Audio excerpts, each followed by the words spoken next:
Okay, so maybe I just use my slides today, and then we can maybe, I'm trying to make it quick. So Lou asked me, I had sent Lou, and Larry actually knows it too. I think I had that in another meeting. I recently wrote an editorial on the AI hype, because I was preparing one of the journal issues of Technoetic Arts, and then I thought it's a good opportunity to think through some stuff. And I'm not, I don't think I have yet come at a kind of a resolution, or like a final, some final ideas or something like that. But yeah, so I'm going to present this to you, and I'd be happy to share the entire text. There are a lot of references in there. So these are things I'm thinking about. Selected thoughts from turning queries into questions for a plurality of perspectives in the age of AI and other frameworks with limited mindsets, and a few more comments. Summer 2022, perhaps you remember the days just before the autumn of artificial intelligence began. In July and August 2022, the beta releases of the text-to-image applications Midjourney, DALL-E, and 2 and Stable Diffusion were announced. The release of the chatbot ChatGPT followed in November.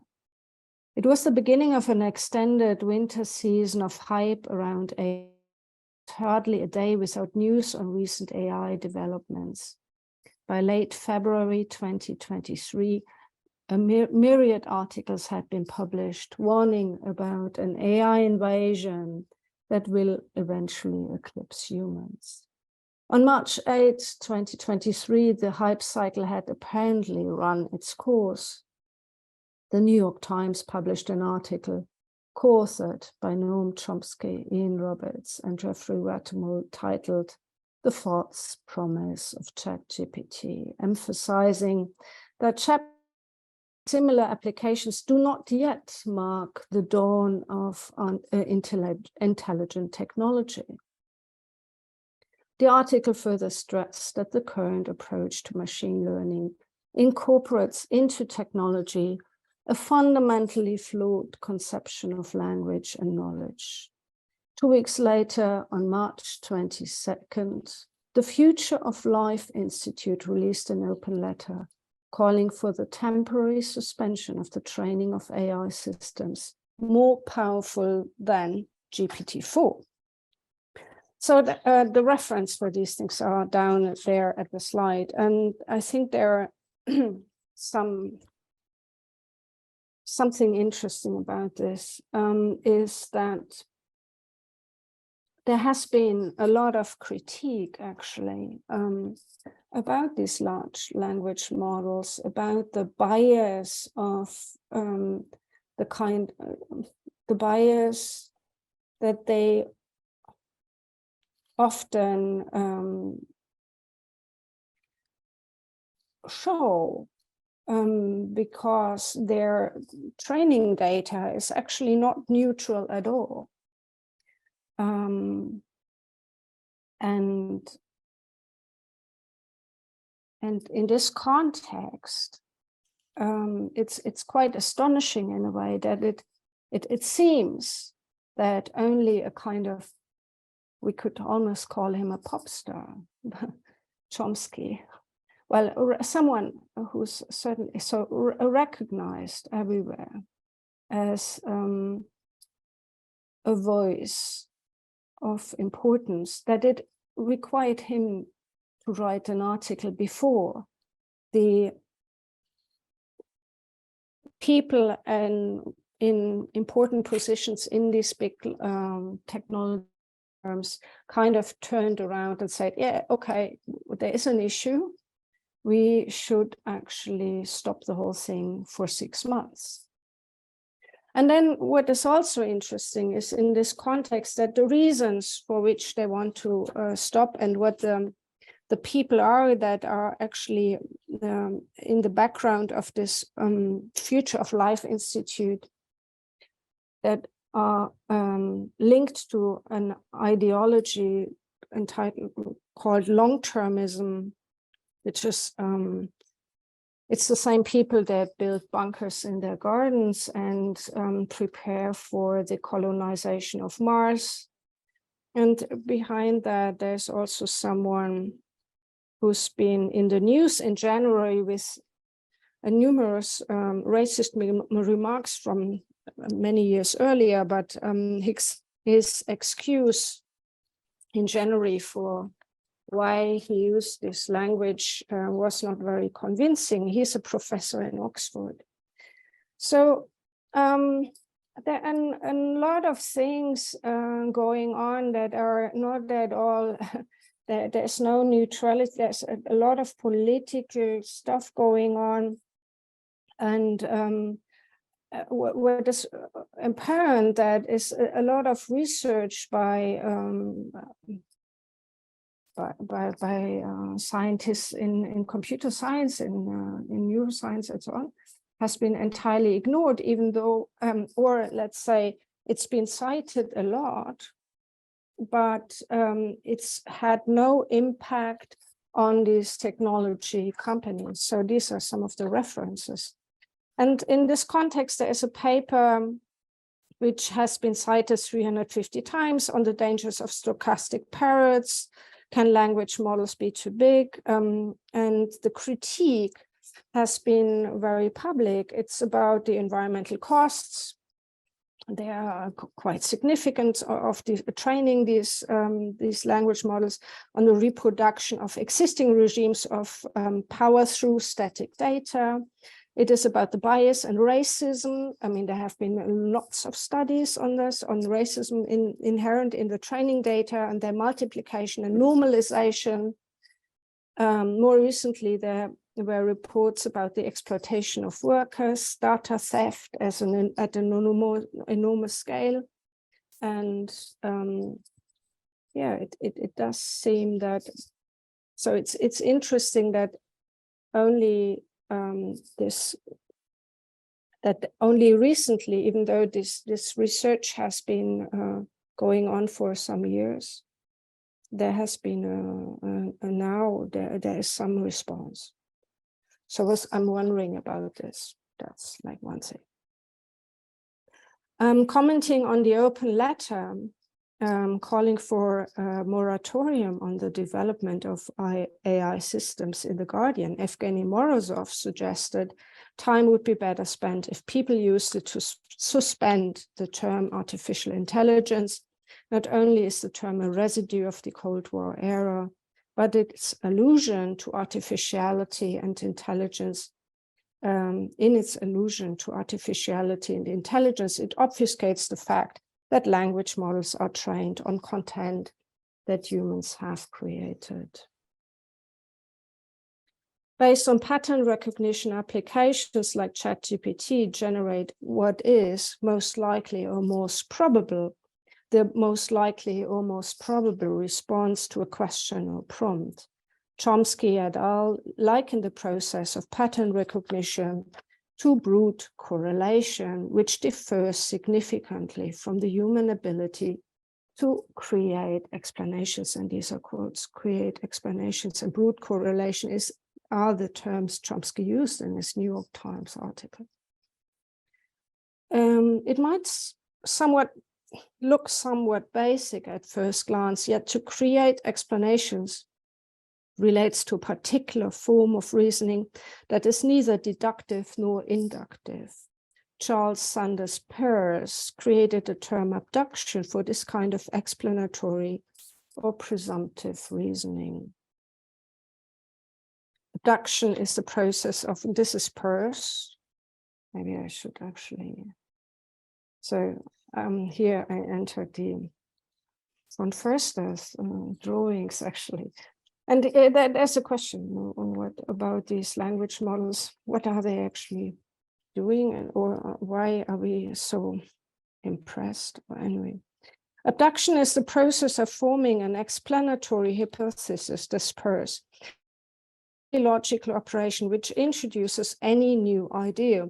For induction does nothing but determine a value, and deduction merely involves the necessary consequences of a pure hypothesis. Deduction proves that something must be. Induction shows that something actually is operative. Abduction merely suggests that something may be. And this is where things become interesting for me as well, from a design, from a perspective of design research. My background is in design and art.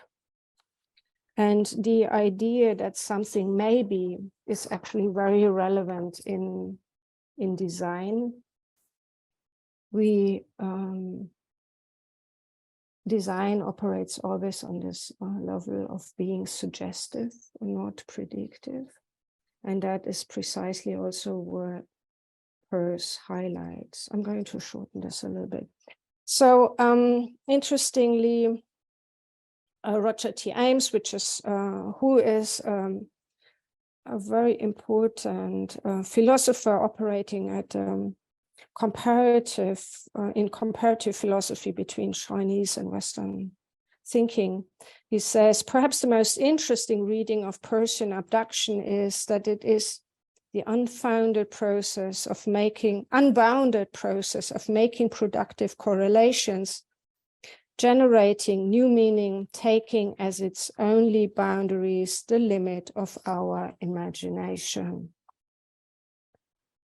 And clearly, I say, if the limits are the limits of imagination, this form of making productive correlations has nothing to do with the brute correlations that Chomsky et al. Associate with language models at the basis of applications such as ChatGPT.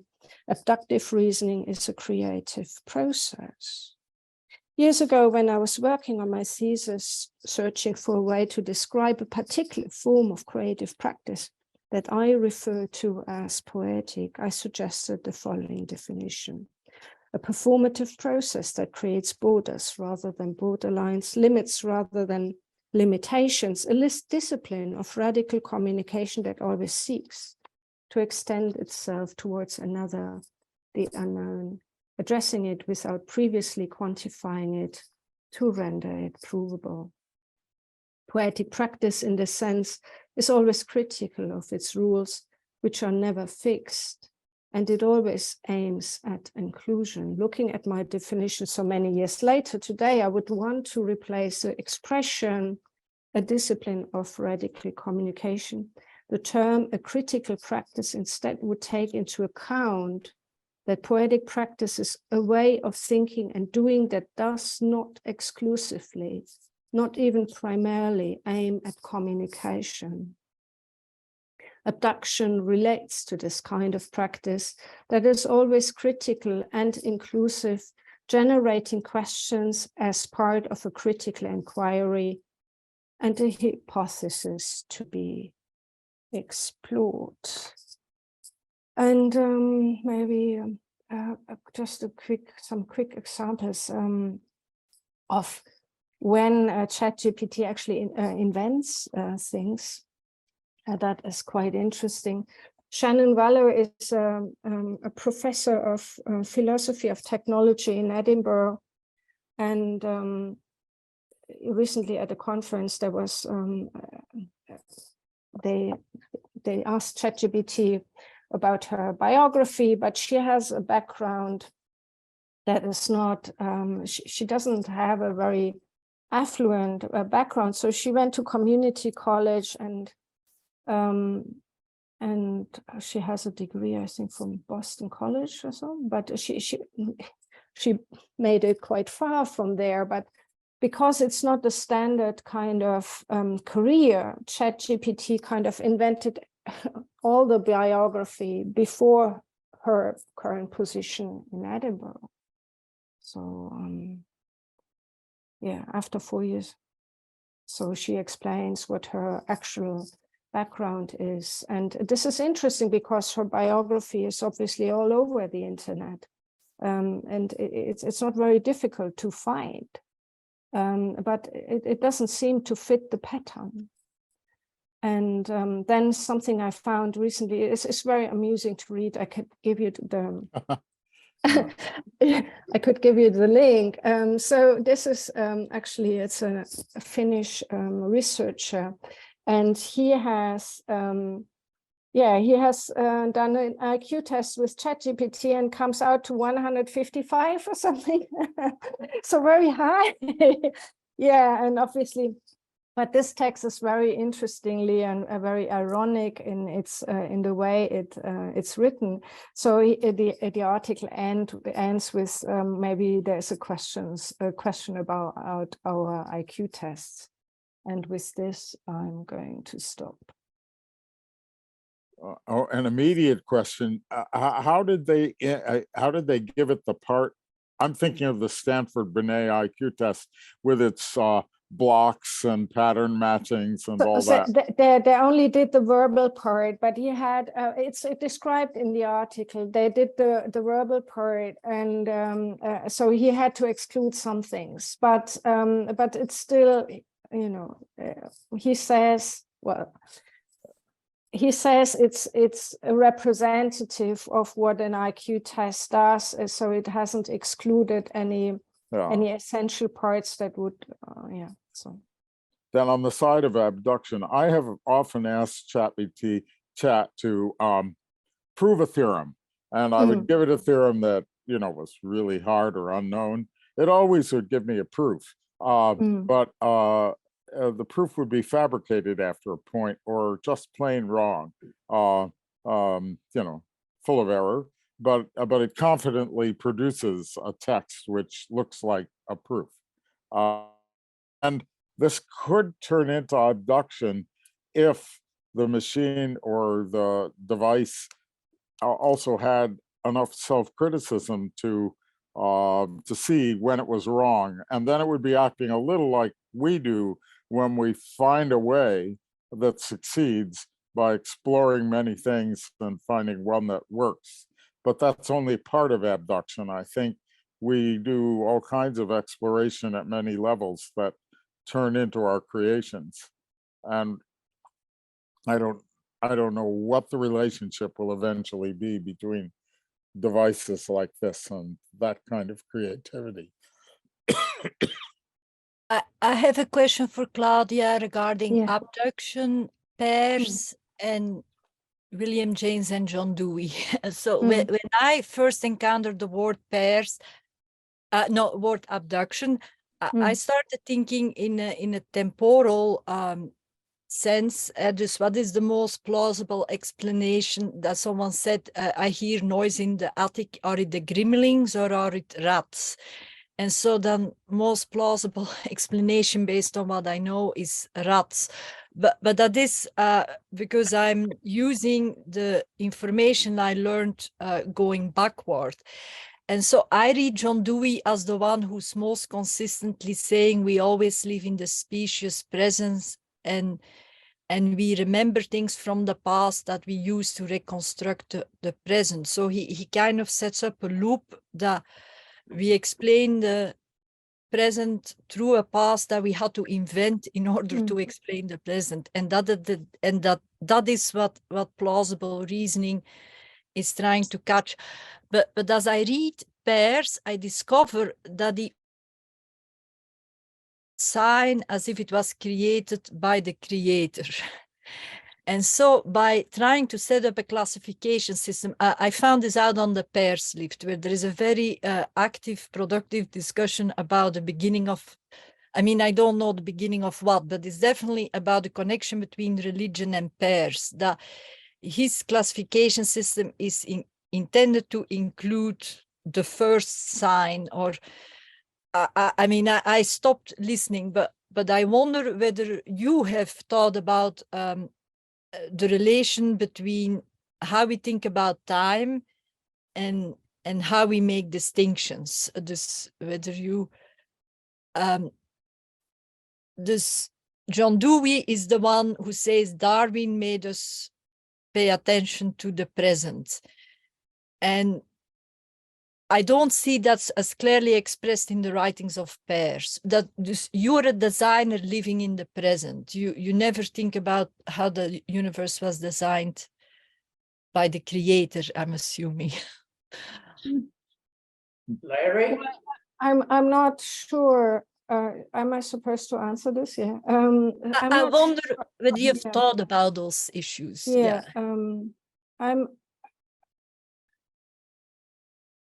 I'm not sure I'm enough of an expert. Not sure if this is relevant. Huh? I'm I'm not sure if this is relevant.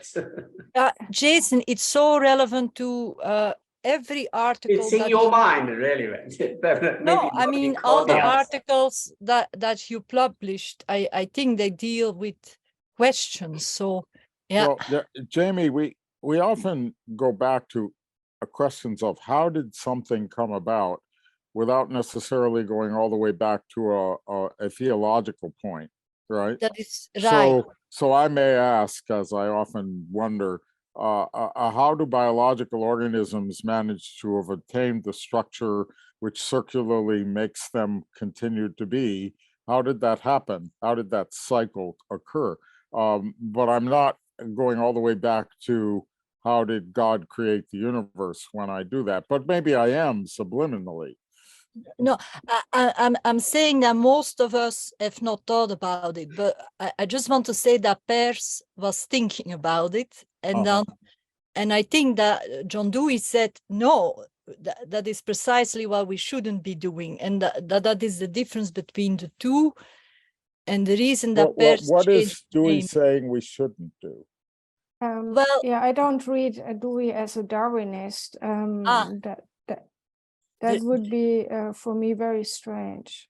Okay, there is an article that I could send it to you where he directly linked his thinking to Darwinism as a theory that totally upset the apple cart of philosophy, and that introduced this way of thinking that is in the language of Jason, engineering oriented. So we're always today solving a problem, and we don't need to know anything anymore about God and the Bible. So it's really an American problem, in that the whole thing of science was developed in the context of a theological understanding. Yeah.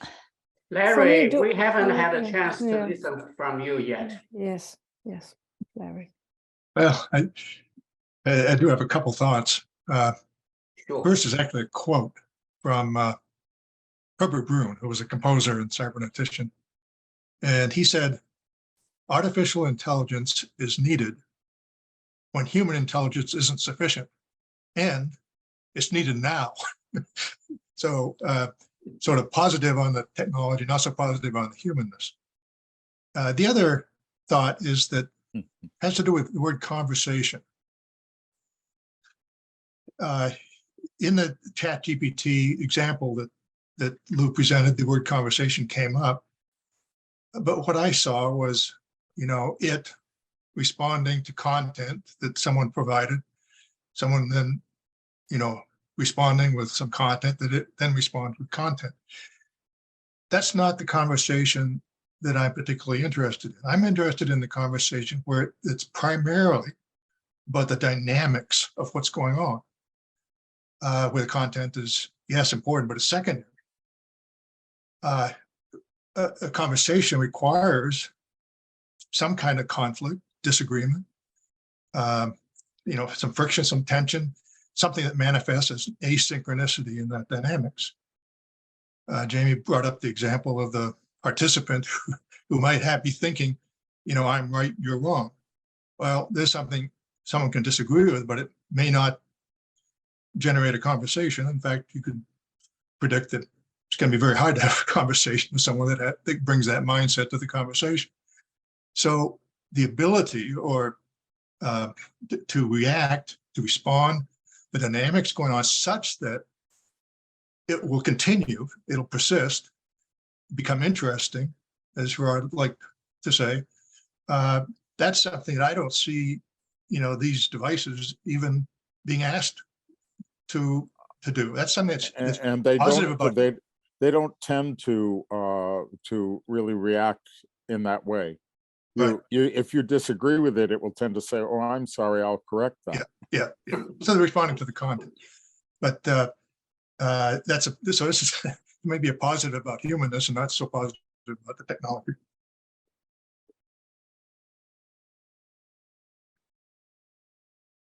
Raul?